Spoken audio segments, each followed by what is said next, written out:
How to appear offline on Brawl Stars. Hello everybody, welcome back. If you guys are wondering how you can follow up these steps.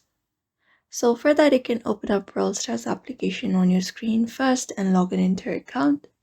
Once you are logged in, you can tap on the three horizontal lines at the top right corner of your screen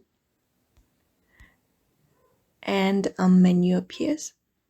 Now from the given menu, you need to select the option that says Supercell ID, tap on it,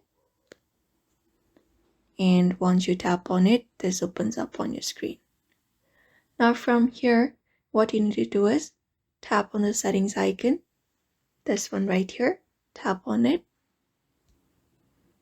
and after tapping on it, here you should be finding an option called show online status with the toggle option. All you gotta do is simply turn off this option and then save the changes, head back, and that should do it.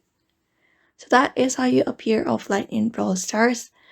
So I hope this video was helpful and thank you for watching this video.